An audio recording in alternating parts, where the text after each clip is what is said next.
So I just wondered whether we could just become present here. And there's about, well, from what I can see, there's about 34 of us online. And I'm not seeing your faces, but I suspect that some of you are multitasking and some of you might be sitting down comfortably, relaxed, just to give this time to yourself.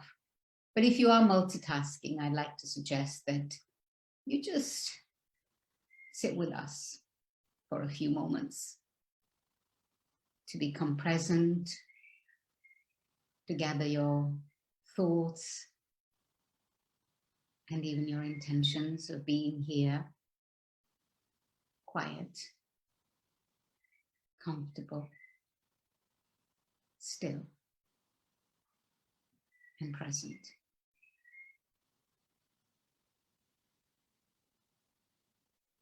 Because my sense is that what gives us the greatest clarity about ourselves is this space, is this place of being centered, comfortable inside ourselves, and seeing how beautiful that space of comfort within ourselves is.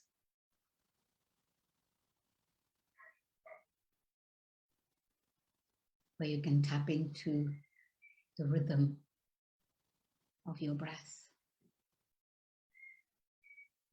the consistency of a beating heart,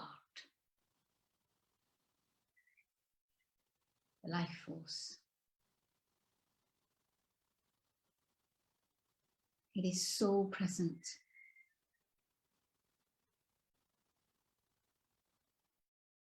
And yet so invisible. So quiet. It's so prolific.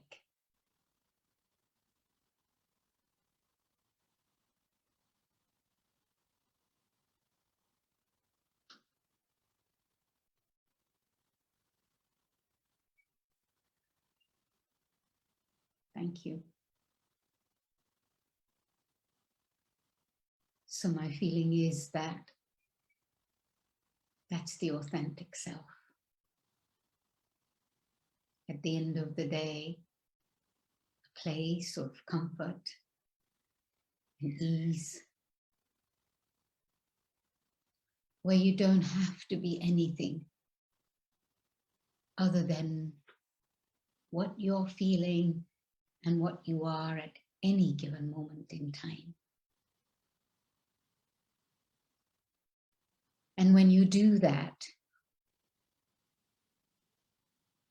then somehow there's a feeling that you can put your hand on your heart at the end of the day and know that every expression of yourself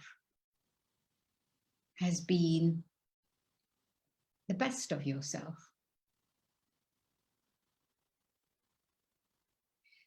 I don't think about consciously and deliberately setting out to be authentic. I don't say to myself, I want to be authentic.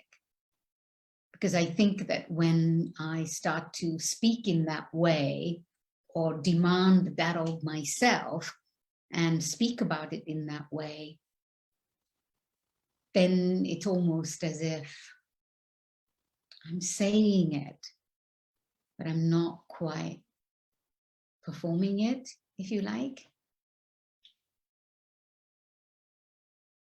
So what does it really mean to be authentic? Aarti mentioned that Eckhart Tolle says that when you are yourself, then that's the place to be, something like that. And actually, I think my sense is that at this moment in time, we're very wrapped up in what's outside of ourselves. We're wrapped up in how we might be perceived, how we want to be perceived, how we want to belong, who we want to belong to. What is it that we want to be part of? And in kind of thinking about all of that, or in becoming more wrapped up in all of that, perhaps we're not even consciously thinking about it, because the innate human nature is to be part of something bigger and greater. Innate human nature is to be part of a group of people and feel a sense of belonging. You know, we are born in cultures and in societies, and even that tends to program us.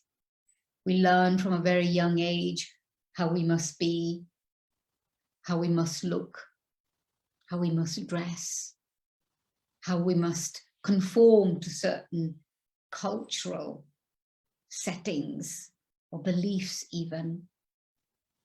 And so when we're very young, we haven't actually had a chance to assess all of that, assess our own alignment with all of that, but it becomes embedded within us. And so we do what we do. We live in the way that we live. And as time goes on, we learn and grow and mature. Our minds expand, our intellects become sharper and clearer.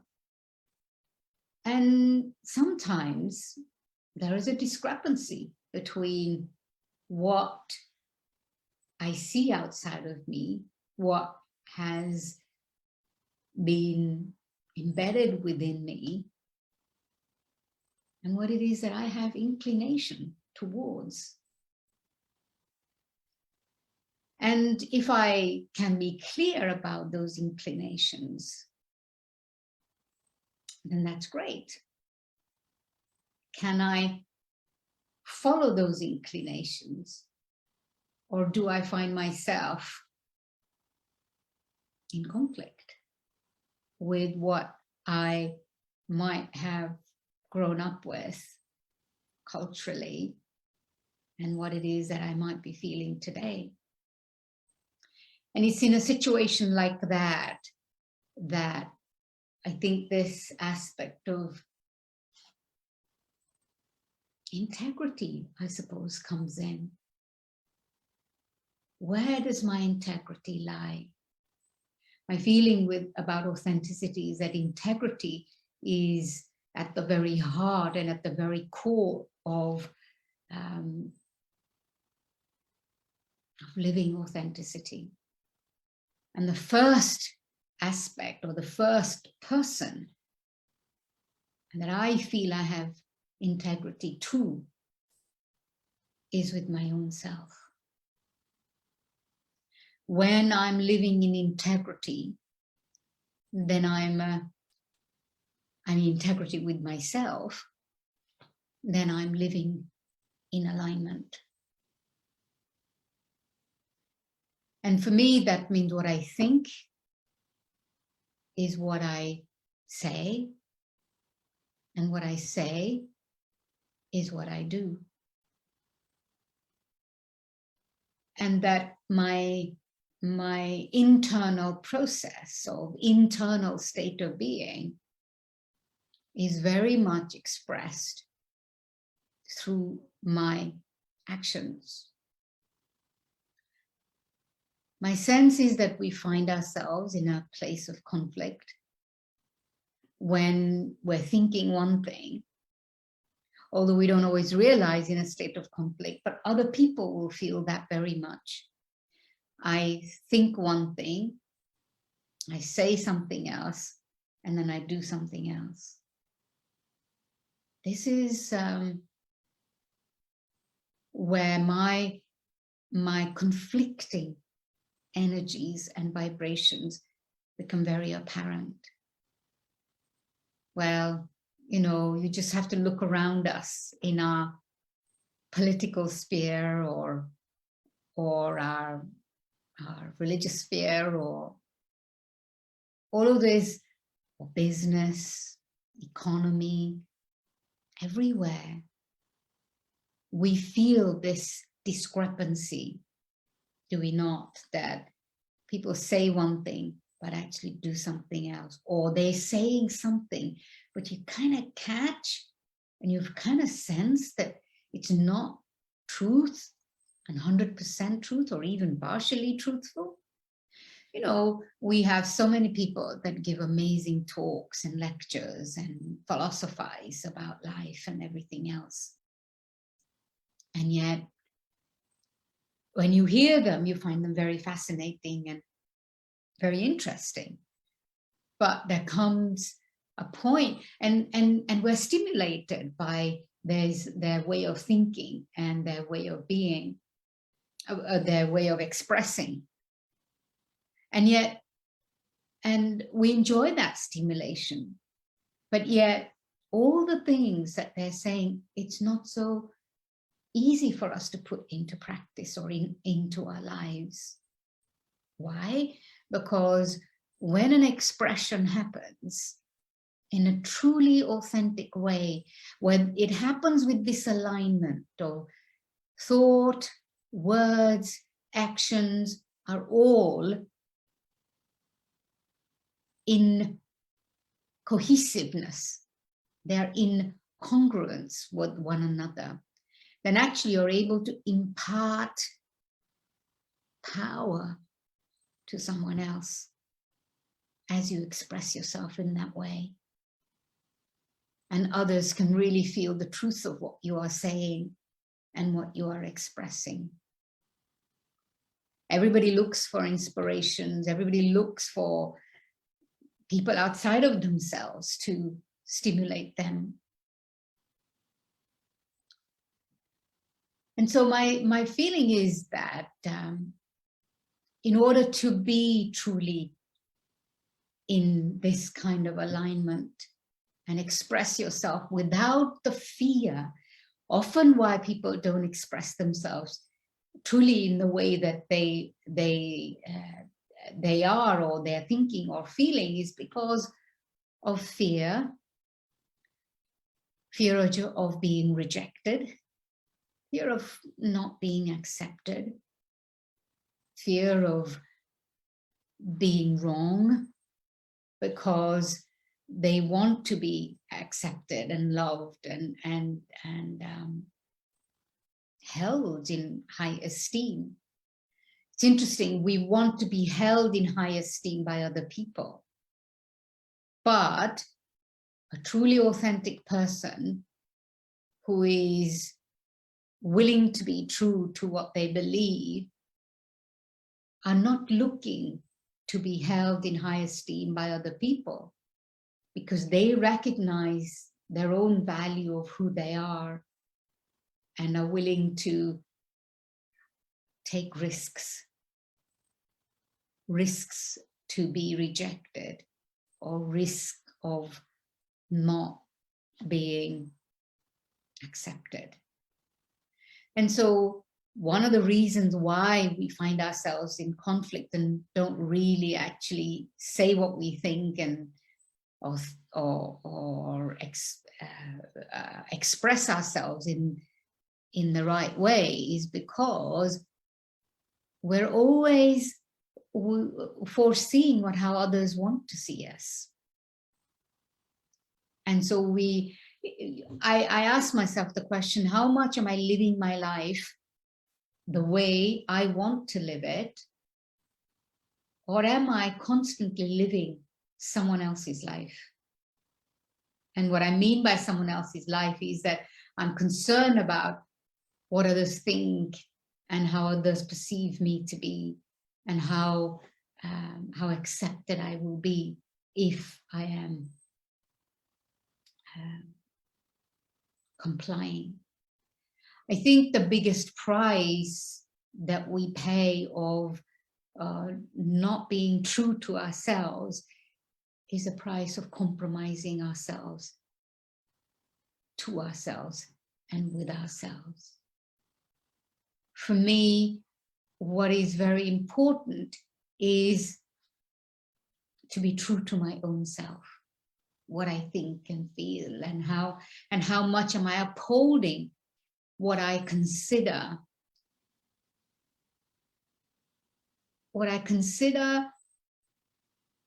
to be true, but also what I consider to be serving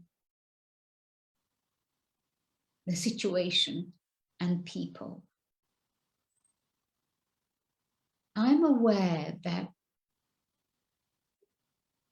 I've kind of done this work of seeing what is most important to me. Is it important for me to uphold something for the sake of upholding? Because that's how, in today's world, religions or institutions hold their people, because we think that we have to have honesty with that. For me, what is important is to uphold someone's dignity. For me, what is important is the individual. Some people will uphold the bigger or the greater, whatever you want to call it, I don't know, in terms of an institution or a body of people. Whereas for me, it's important to hear, to understand, and support the individual. And therefore, I feel that it's important for me to serve my own self first and foremost. But when we are talking about authenticity, it's one thing to be authentic in terms of our personality. It's true. There are certain aspects of personality and character that has to be upheld. But the other aspect that I'm conscious of, since I've been on a spiritual journey for a very long time, is that to know yourself means to know yourself beyond this acquired self, this acquired personality that I am. In fact, Aarti and I were just chatting before we started, and that was about this aspect of who am I when I'm beyond this personality. This personality is the acquired self, that when I've done something over a long period of time, that becomes my habit and trait and personality. Of course, within that, there are elements that are very positive and good and helpful. But I am something even beyond that. And that as a spiritual being, conscient, living, thinking, spiritual energy, even though in my personalities there are discrepancies, because I've gone through many experiences of pain. Well, we all do. I mean, in that sense, that we all go through experiences of pain and sorrow and suffering. And sometimes beyond our conscious wish, we end up expressing those through our behavior and through the quality of our interactions. I could either say that to be authentic means to express those, because that's what I'm feeling. It's true to some extent, but actually I've come to understand that the real authenticity and truth, when even Eckhart Tolle is talking about being true to yourself, My sense is that it's about being true to that spiritual true self, which is beyond this acquired personality. That as this spiritual being, I am intrinsically good. I'm intrinsically beautiful. I'm intrinsically a being of a person of peace, a person of joy, a person of truth. This is who I truly am. Those experiences of pain and sorrow and suffering are experiences that have come more recently, and they come and go.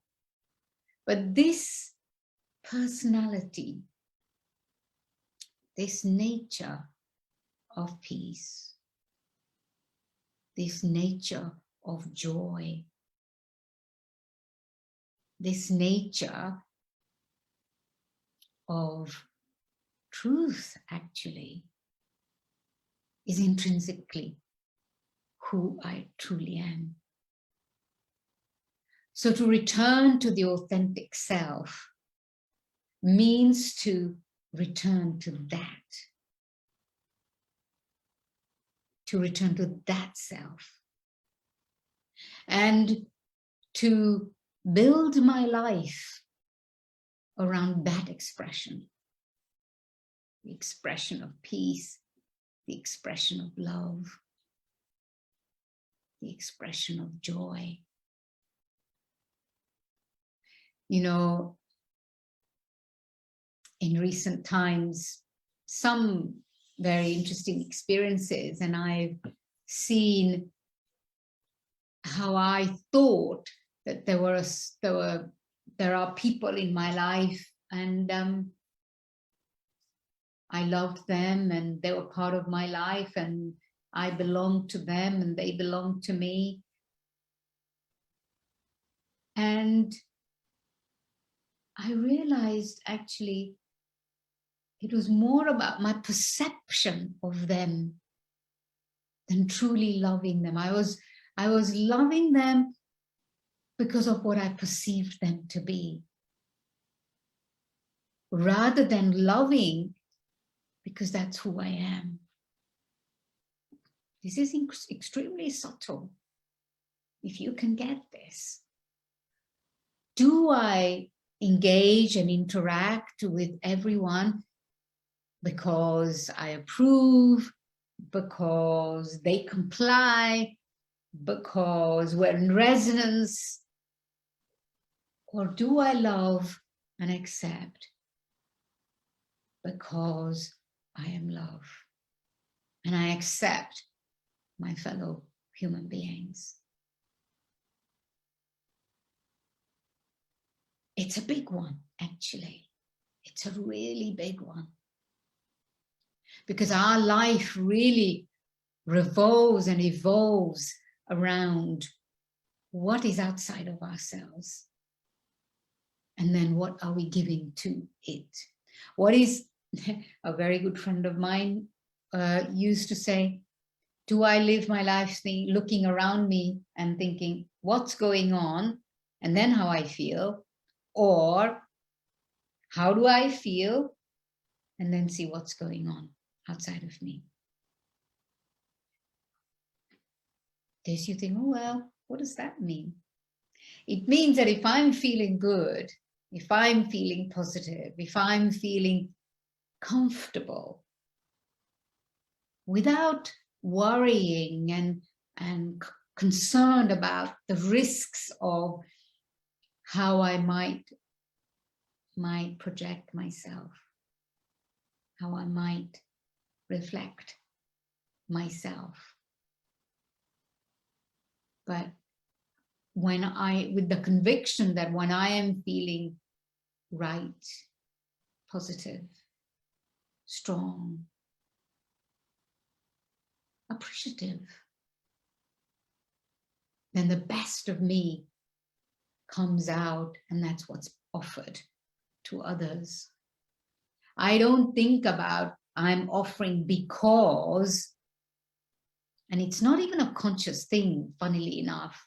It's a very unconscious and subtle thing where I express myself because of what's happening outside of me.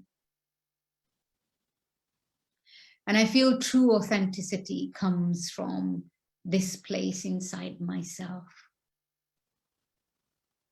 Whatever I am, however I am.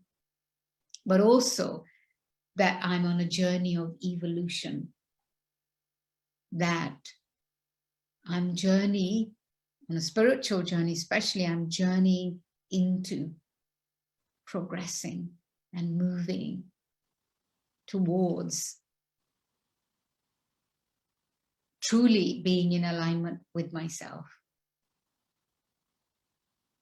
So I feel authenticity is also, I don't feel that it's comfortable for me to say, right, I'm going to be authentic now. Can't do that.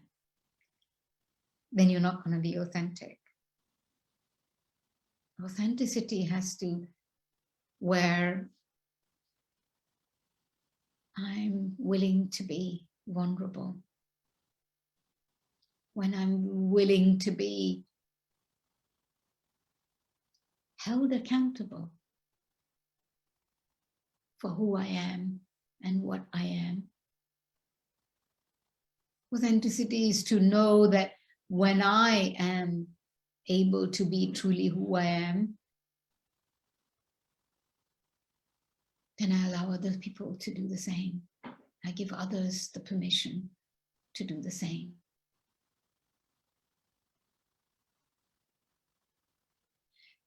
And in order to come to that place of peace, of patience, of comfort and ease, I need to learn to spend time in my own company.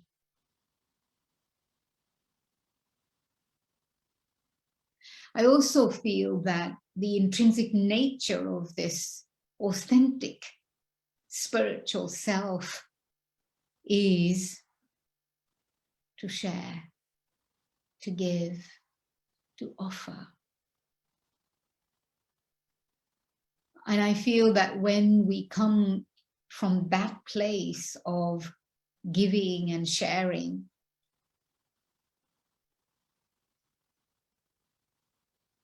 then we can only be true. That brings real joy. And when you are able to be expressive of yourself in that way, then you are truly at peace with yourself. And therefore not seeking to be something that others want me to be. And this, I think, is an important aspect.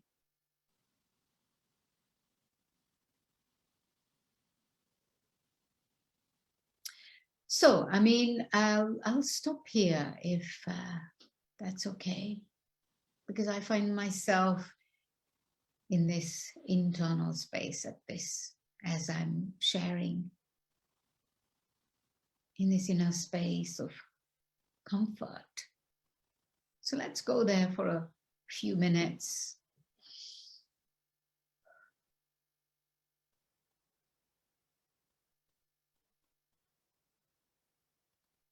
Do I find myself in a place of conflict in any way? And if so, what is that conflict?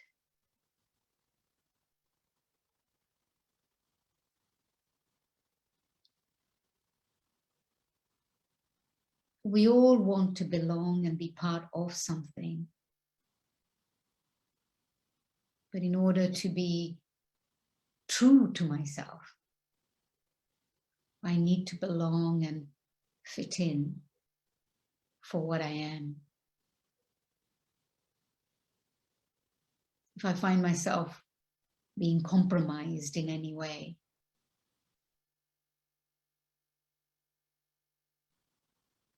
what is the price of that compromise? The price is myself. The price is my peace. The price is my alignment. It's a price that I can't afford. But if I'm comfortable in my own skin, or when I'm comfortable in my own skin, then I know that what I generate, what I create, others want to be part of that.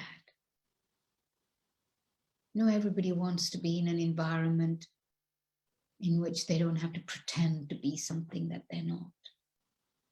People want to feel safe. When I can do that for my own self, then I can do that for others too.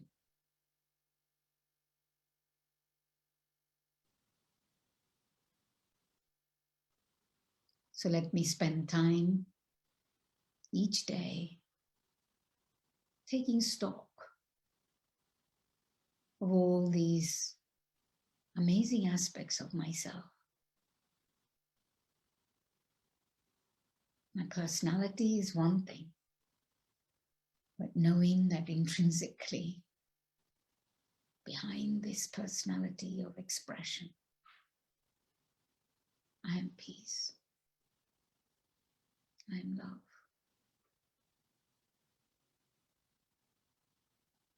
I am truth.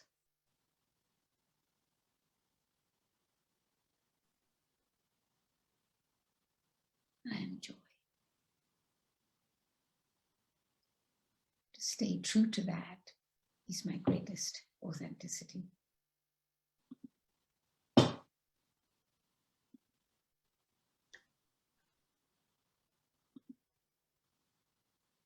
Thank you, Manda.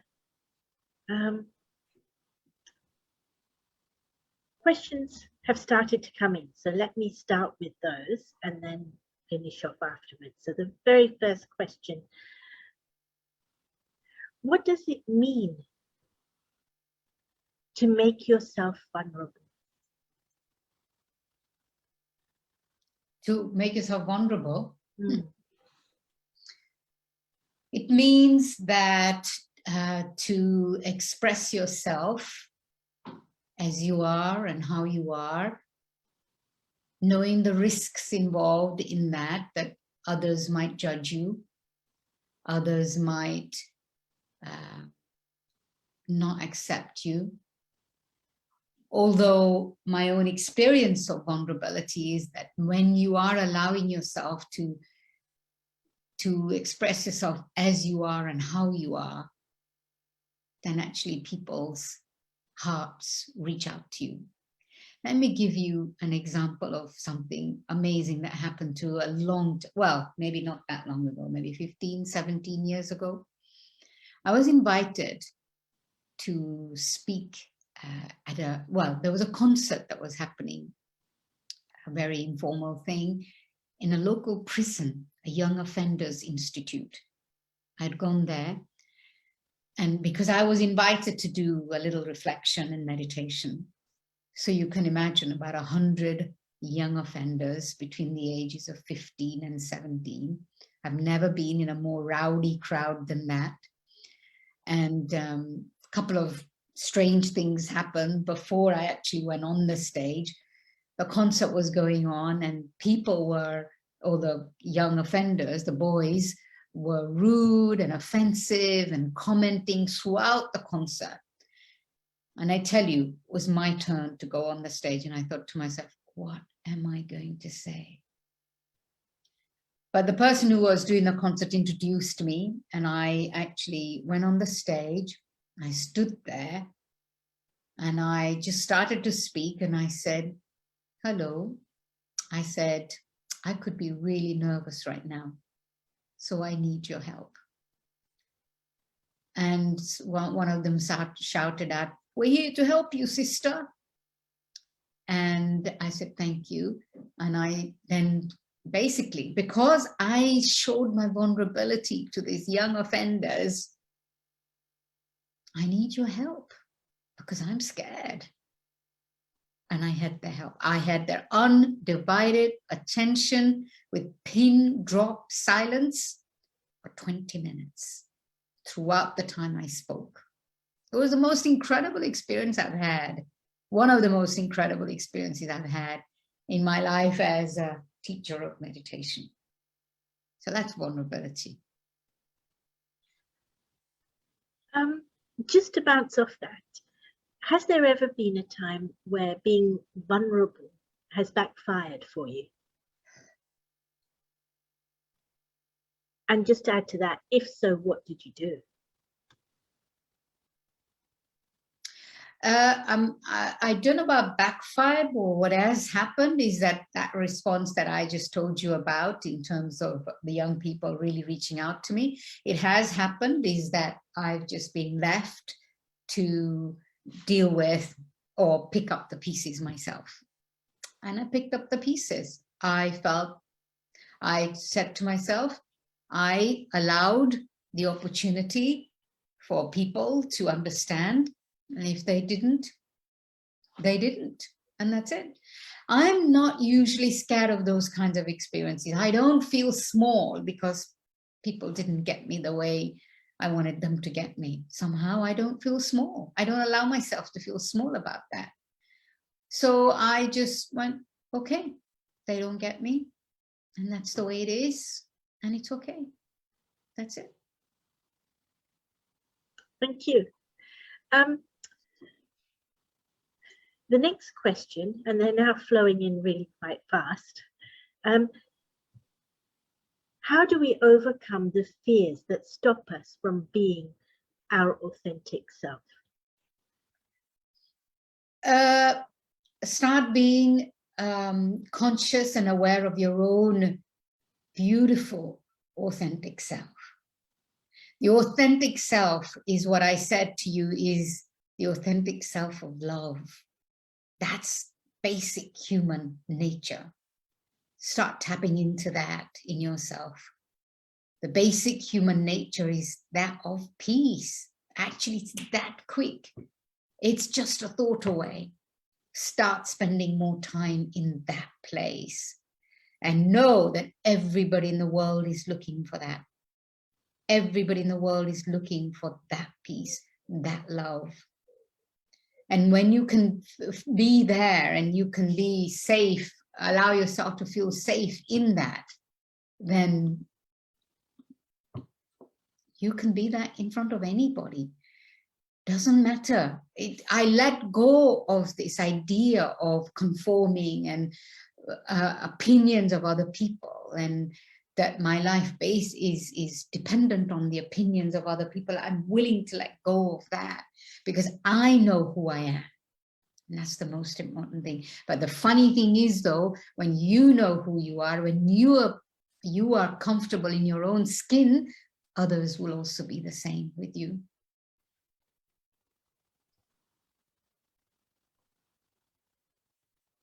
Thank you.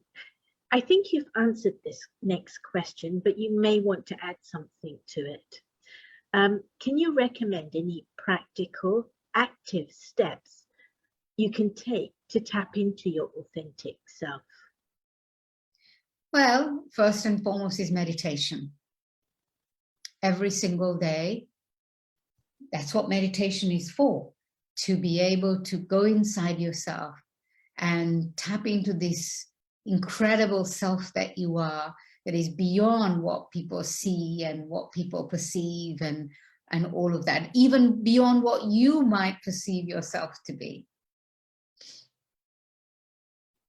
That's the biggest step that you can take, and commit to that step every single day, twice, 3 times a day. Surround yourself with people who do the same for themselves. Surround yourself with people that are willing to be honest and true to themselves. These are two very important things. And I think the other thing is meditation, in which actually I make a connection with the divine. Because if there's one being that never judges us, is that one. Always ready and willing to accept us for who we are. These would be the common things for me.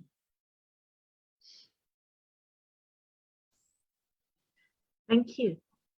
The next question is, if you think you are not as good, skilled, dedicated as people around you, how can you be authentic and vulnerable without putting yourself down? Stop thinking like that. Stop comparing yourself with other people. What's to say that you are not the same as them?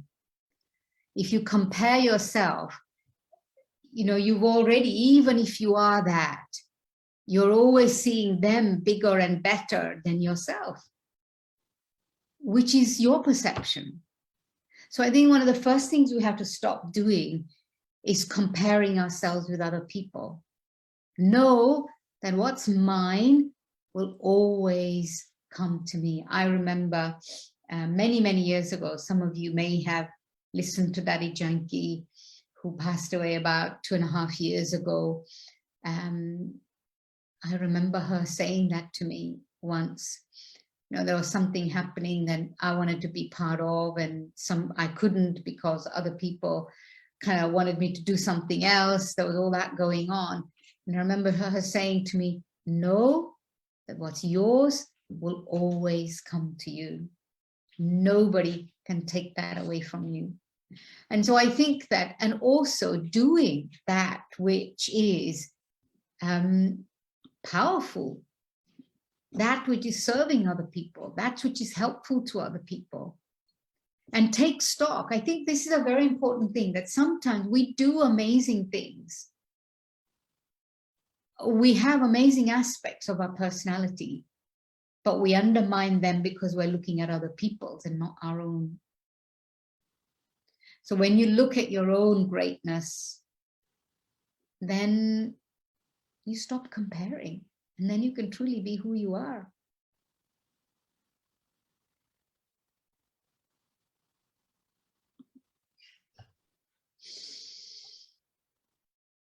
Thank you. You mentioned before that it's important to look after someone's dignity.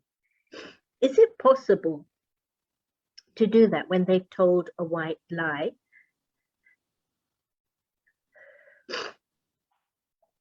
Sorry, I've just suddenly started sneezing. I apologize. Yes, I think it is possible to do that. In fact, whether it's a black lie or a white lie or whatever type of lie it is, I think my job is to uphold their dignity, because when I do that, then they will be able to uphold their dignity and realize that what they did was not right.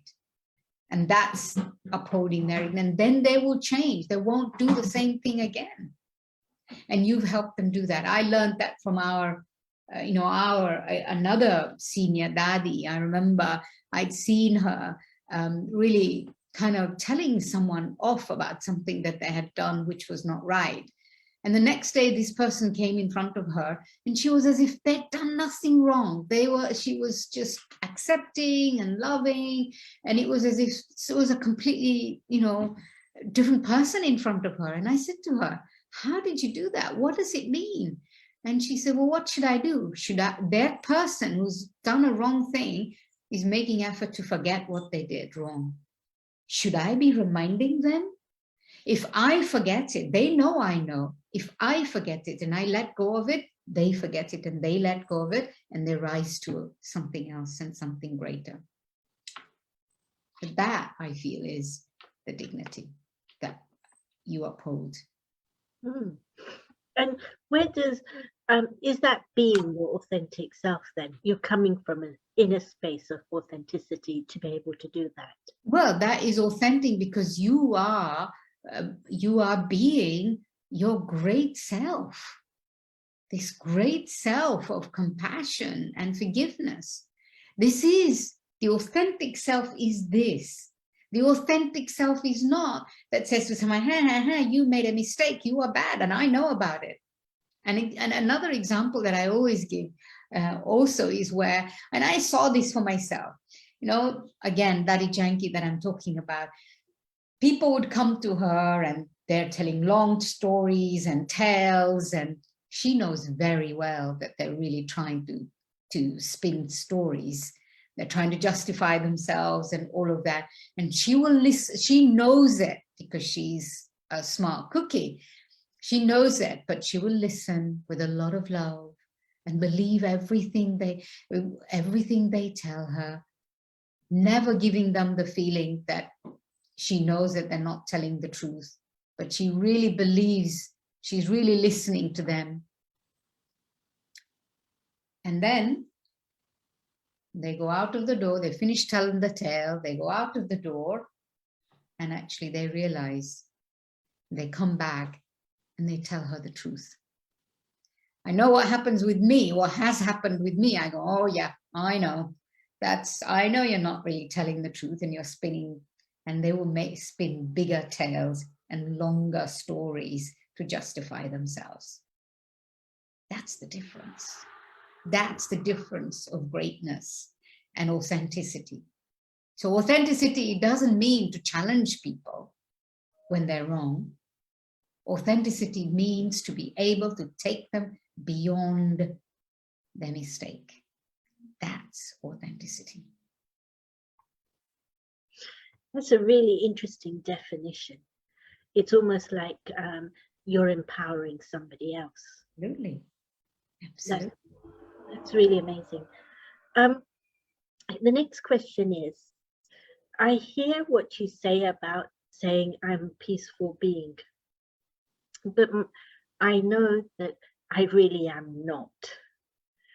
And so how do you get into a space of peace when there's a little voice inside my own head saying, that's not true? Well, I think the first thing you have to say, you have to quieten that voice. Tell that voice, can you just keep quiet for a few minutes?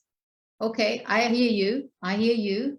And yes, I can be angry, I can be frustrated, and I can be strong or whatever. Tell that voice to be quiet for 5 minutes a day.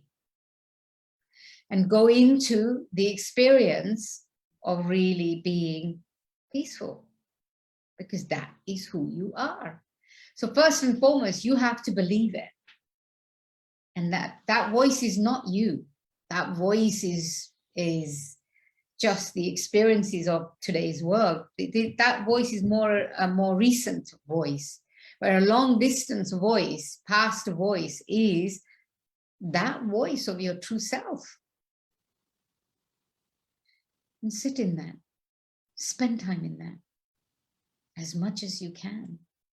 Own those 5 minutes and absorb the 5 minutes, the peace of those 5 minutes. Allow it to become part of you, so that you can slowly and surely start to believe in it. Go to places that make you peaceful. Go to people that make you bypass that voice, bypass the intellect, bypass the rational, and make you quiet. Thank you. Next question, and it's a workplace environment question. And the person is saying they feel that they can be quickly judged when they express a contrary idea in the workplace environment. How do you go beyond the fear of rejection when that happens? Because there's a back chat in the mind that's occurring. So, I mean, you know, I watched a TED talk some while back on rejection, and this person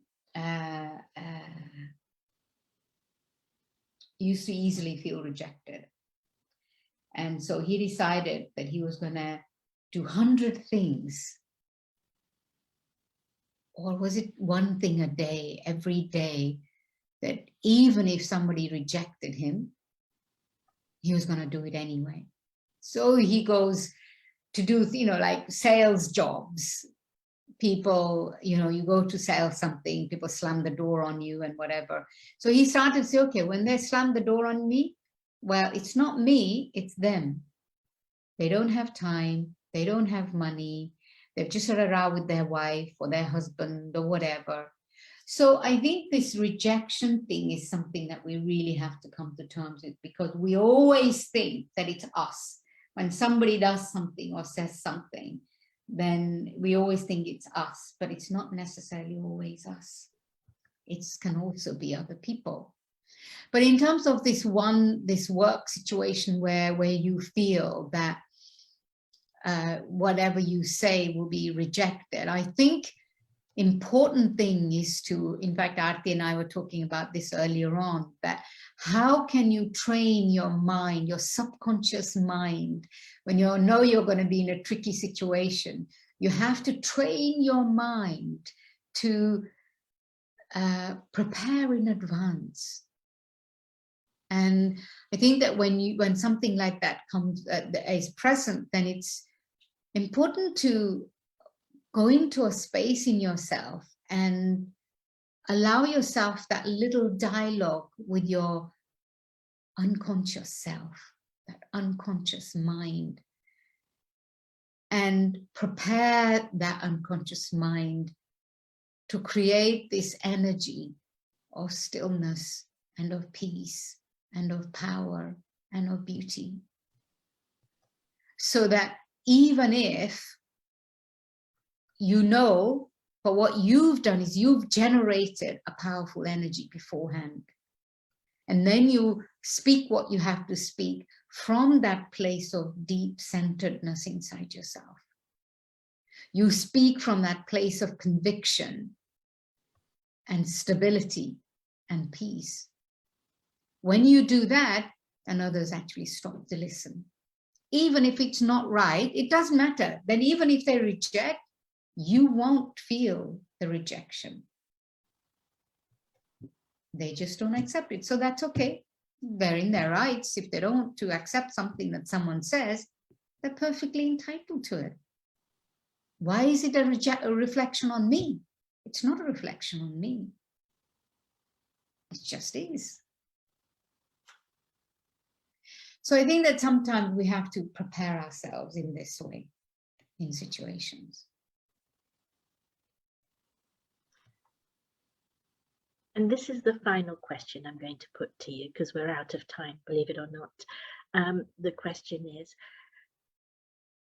am I feeling rejection and not able to be authentic as a result because I've done that to somebody else? And if so, do I have to settle something or be punished in some way before I can move on? Say the first bit again, sorry.